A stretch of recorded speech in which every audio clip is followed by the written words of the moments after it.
ಮೊನ್ನೆ ತಮ್ಮ ಭಾಷಣದಲ್ಲಿ ಪ್ರಧಾನಿ ಮೋದಿ ಅವರು ಪಾಕ್ ದಾಳಿಯಲ್ಲಿ ಬಲಿಯಾದ ಕಾಶ್ಮೀರಿಗಳ ಬಗ್ಗೆ ಏನೂ ಹೇಳಲೇ ಇಲ್ಲ ಯಾಕೆ? ಸಣ್ಣ ಮಕ್ಕಳು ಸೇರಿದಂತೆ ಅಮಾಯಕ ಕಾಶ್ಮೀರಿಗಳು ಪಾಕಿಸ್ತಾನದ ಶೆಲ್ ದಾಳಿಯಲ್ಲಿ ಬಲಿಯಾದ ಬಗ್ಗೆ ಪ್ರಧಾನಿ ಮೋದಿ ಮಾತಾಡಲೇ ಇಲ್ಲ ಯಾಕೆ? ದೇಶ ಭಯೋತ್ಪಾದನೆ ವಿರುದ್ಧ ಹೋರಾಡ್ತಿರುವಾಗ ಗಡಿಯಲ್ಲಿ ಪಾಕಿಸ್ತಾನದ ದಾಳಿಗೆ ಎದೆಯೊಡ್ಡಿದ ಕಾಶ್ಮೀರಿಗಳ ಬಗ್ಗೆ ಸರ್ಕಾರಕ್ಕೆ ಇಷ್ಟು ನಿರ್ಲಕ್ಷ್ಯ ಯಾಕೆ? ಮಾಡದ ತಪ್ಪಿಗೆ ಭಯಾನಕವಾಗಿ ಸಾವಿಗೀಡಾದ ಕಾಶ್ಮೀರಿಗಳಿಗೆ ಪ್ರಧಾನಿ ಸಂತಾಪ ಸೂಚಿಸಲಿಲ್ಲ ಯಾಕೆ? ಜಮ್ಮು ಮತ್ತು ಕಾಶ್ಮೀರ ವಿದ್ಯಾರ್ಥಿ ಸಂಘದ ರಾಷ್ಟ್ರೀಯ ಸಂಚಾಲಕ ನಾಸೀರ್ ಕುಹೇಮಿ ಅವರು ಪ್ರಧಾನಮಂತ್ರಿಗಳ ಇತ್ತೀಚಿನ ಭಾಷಣದ ಕುರಿತು ವಿಷಾದ ವ್ಯಕ್ತಪಡಿಸಿದ್ದಾರೆ. ಪ್ರಧಾನಮಂತ್ರಿಗಳು ಮಾಡಿದ 22 ನಿಮಿಷಗಳ ಭಾಷಣದಲ್ಲಿ ಗಡಿ ಪ್ರದೇಶಗಳಾದ ಪೂಂಚ್, ರಜೌರಿ ಮತ್ತು ಉರಿಯಲ್ಲಿ ಪಾಕಿಸ್ತಾನದಿಂದ ನಡೆದ ದಾಳಿಗಳು ಹಾಗೂ ಅಮಾಯಕರ ಸಾವಿನ ಬಗ್ಗೆ ಒಂದೇ ಒಂದು ಮಾತಾಡಿಲ್ಲ ಅಂತ ಕುಹೇಮಿ ತೀವ್ರ ಅಸಮಾಧಾನ ವ್ಯಕ್ತಪಡಿಸಿದ್ದಾರೆ. ಗಡಿ ನಿಯಂತ್ರಣ ರೇಖೆಯುದ್ದಕ್ಕೂ ನಡೆಯುತ್ತಿರುವ ನಿರಂತರ ಶೆಲ್ ದಾಳಿ, ಫಿರಂಗಿ ಮತ್ತು ಮೋಟಾರ್ ದಾಳಿಯಿಂದಾಗಿ ಹಲವಾರು ಕುಟುಂಬಗಳು ತಮ್ಮ ಮನೆಗಳನ್ನು ಕಳ್ಕೊಂಡು ನಿರ್ಗತಿಕರಾಗಿದ್ದಾರೆ. 12 ವರ್ಷದ ಮಗು ಸೇರಿದಂತೆ 15ಕ್ಕೂ ಹೆಚ್ಚು ಶವಪೆಟ್ಟಿಗೆಗಳನ್ನು ಭೂಮಿಗೆ ಇಳಿಸಲಾಗಿದೆ.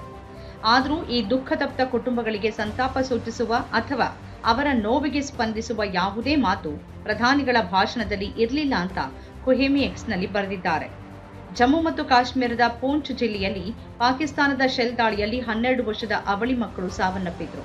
ಝೋಯಾ ಮತ್ತು ಅಯಾನ್ ಖಾನ್ ಎಂಬ ಈ ಅವಳಿಗಳು ಮೇ 7ರಂದು ನಡೆದ ಪಾಕ್ ಶೆಲ್ ದಾಳಿಯಲ್ಲಿ ಸ್ಥಳದಲ್ಲೇ ಮೃತಪಟ್ಟರು.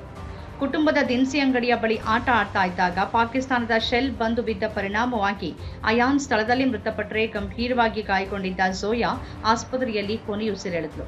ದಾಳಿಯ ರಭಸಕ್ಕೆ ಅಯಾನ್ನ ಕರುಳು ಕಿತ್ತು ಹೊರಗೆ ಬಂದಿತ್ತು ಅಂತ ಅವರ ಕುಟುಂಬಸ್ಥರು ಹೇಳಿದ್ದಾರೆ. ಅವರ ತಂದೆ ರಮೀಜ್ ಖಾನ್ ಗಂಭೀರವಾಗಿ ಗಾಯಗೊಂಡಿದ್ದು ಜಮ್ಮುವಿನ ಆಸ್ಪತ್ರೆಯ ತೀವ್ರ ನಿಗಾ ಘಟಕದಲ್ಲಿ ಚಿಕಿತ್ಸೆ ಪಡೆದಿದ್ದಾರೆ. ತಮ್ಮ ಮಕ್ಕಳ ಸಾವಿನ ಬಗ್ಗೆ ಅರಿವಿಲ್ಲದ ರಮೀಜ್ ಖಾನ್ ತನ್ನ ಪ್ರಾಣಕ್ಕಾಗಿ ಹೋರಾಡ್ತಿದ್ದಾರೆ. ರಮೀಜ್ ಖಾನ್ ಅವರ 2 ಆಪ್ತ ಸಂಬಂಧಿಕರು ಅದೇ ಶೆಲ್ ದಾಳಿಯಲ್ಲಿ ಮೃತಪಟ್ಟಿದ್ದಾರೆ.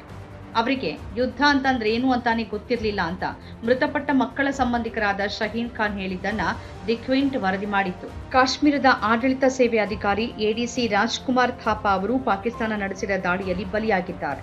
ಆದರೆ ಇವ್ರ್ಯಾರ ಬಗ್ಗೆನೂ ಮೋದಿ ತಮ್ಮ ಭಾಷಣದಲ್ಲಿ ಉಲ್ಲೇಖ ಮಾಡಲೇ ಇಲ್ಲ. ಗಡಿಯಲ್ಲಿನ ಜೀವಗಳು ಅಗೋಚರನ.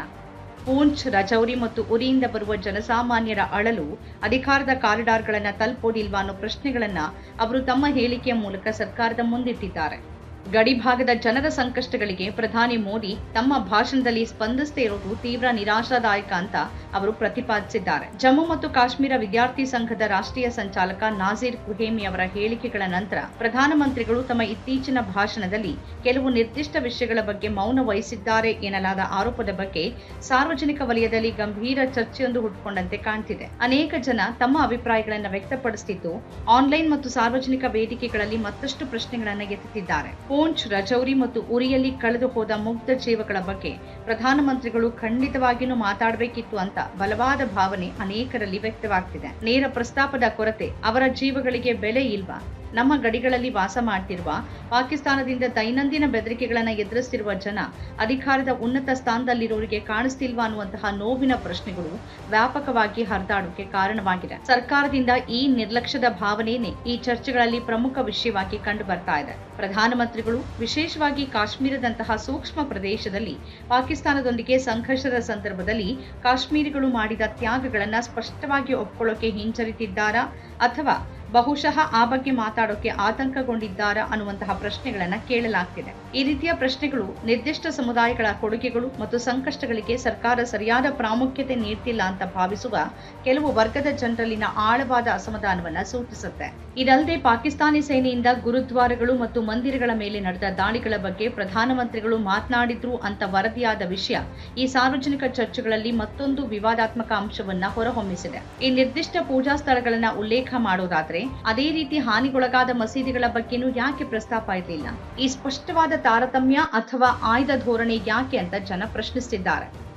ಇದು ವಿವಿಧ ಸಮುದಾಯಗಳ ಸಂಕಷ್ಟಗಳನ್ನು ಚಿತ್ರಿಸುವ ಅಥವಾ ಒಪ್ಪಿಕೊಳ್ಳುವ ರೀತಿಯಲ್ಲಿ ಅಸಮತೋಲನ ಇದೆ ಅನ್ನೋ ಭಾವನೆಯನ್ನ ಕಾಶ್ಮೀರಿಗಳಲ್ಲಿ ಉಂಟು ಮಾಡಿದೆ. ಶೆಲ್ ದಾಳಿಯಿಂದ ಹಾನಿಗೊಳಗಾದವರ ಗುರುತಿನ ಬಗ್ಗೆನೂ ಈ ಚರ್ಚೆಗಳು ಬೆಳಕು ಚೆಲ್ತಿವೆ. ಹುತಾತ್ಮರಾದ ಅಥವಾ ಹಾನಿಗೊಳಗಾದ ಕಾಶ್ಮೀರಿ ಮುಸ್ಲಿಮರ ಬಗ್ಗೆ ನಿರ್ದಿಷ್ಟವಾಗಿ ಯಾಕೆ ಉಲ್ಲೇಖಿಸಲಿಲ್ಲ ಅಂತ ಹಲವರು ಪ್ರಶ್ನಿಸುತ್ತಿದ್ದಾರೆ.